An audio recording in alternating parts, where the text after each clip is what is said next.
আমার প্রিয় মাধ্যমিক ছাত্রছাত্রীরা, তোমাদের তো টেস্ট পরীক্ষা এসে গেল। তোমাদের ভূগোলের ক্ষেত্রে ম্যাপ পয়েন্টিং একটি গুরুত্বপূর্ণ বিষয়। সাধারণত সমস্ত ম্যাপ পয়েন্টিং কমন পাওয়া যায় না, কিন্তু আমি তোমাদের প্রত্যেকটি অধ্যায় ধরে ধরে এবং তার সঙ্গে চিন্তাভাবনা যোগ করে এমনভাবে একটি ম্যাপ পয়েন্টিংয়ের সাজেশন তৈরি করেছি যে এর বাইরে সাধারণত ম্যাপ পয়েন্টিং আসা সম্ভব না। তোমাদের ভালো রেজাল্টের জন্য, যাতে তোমরা সর্বোচ্চ নম্বরে পৌঁছতে পারো, তার জন্য আমার এই প্রচেষ্টা। তাই তোমরা যদি আমার চ্যানেলটিকে লাইক সাবস্ক্রাইব করে আমাদের পাশে থাকো, তাহলে আমরা আরও এগিয়ে যাওয়ার প্রেরণা পাবো। তোমাদের কাছ থেকে অন্তত এইটুকু আশা করি। দেখো তোমরা ম্যাপ পয়েন্টিংগুলো। 1,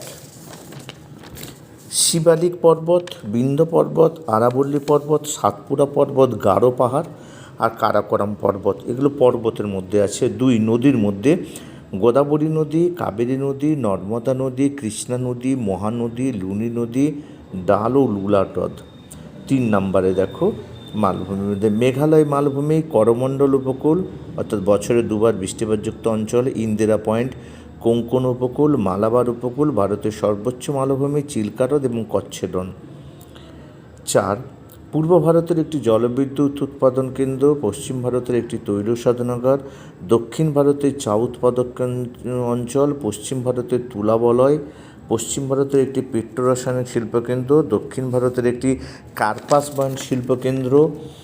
ওকে, পরেরটা হচ্ছে উত্তর ও দক্ষিণ ভারতের একটি ইঞ্জিনিয়ারিং শিল্পকেন্দ্র, পূর্ব ভারতের একটি তথ্য প্রযুক্তি কেন্দ্র বা ভারতের বৃহত্তম তথ্য প্রযুক্তি শিল্পকেন্দ্র, ভারতের বৃহত্তম মোটর গাড়ি শিল্পকেন্দ্র, পূর্ব ভারতের একটি জাহাজ নির্মাণ কেন্দ্র, দক্ষিণ ভারতের কফি উৎপাদক অঞ্চল, পশ্চিম ভারতের কৃষ্ণ মৃত্তিকা অঞ্চল, এটি পলি মৃত্তিকাযুক্ত অঞ্চল, ভারতের ভারী ইঞ্জিনিয়ারিং শিল্পকেন্দ্র, পূর্ব ভারতের ল্যাটারাইট মৃত্তিকা, ম্যানগ্রোভ অরণ্য অঞ্চল, ভারতের বৃহত্তম আন্তর্জাতিক বিমানবন্দর, দক্ষিণ ভারতের একটি আন্তর্জাতিক বিমানবন্দর, ভারতের সর্বাধিক এবং পশ্চিম ভারতের একটি মিলেট উৎপাদক অঞ্চল, আর ভারতের সর্বাধিক এবং সর্বনিম্ন জনঘনত্বপূর্ণ কেন্দ্রশাসিত অঞ্চল।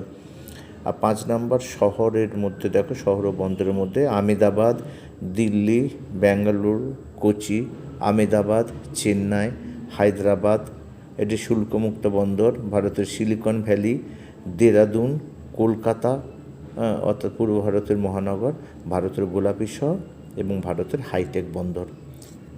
যারা এখনও পর্যন্ত আমার চ্যানেলটি সাবস্ক্রাইব করোনি, তাদের প্রতি আমার অনুরোধ, চ্যানেলটিকে অবশ্যই সাবস্ক্রাইব করো।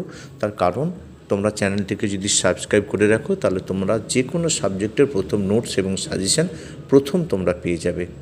আজ এই পর্যন্ত, আবার দেখা হবে তোমাদের সাথে পরবর্তী কোনো ভিডিও নিয়ে।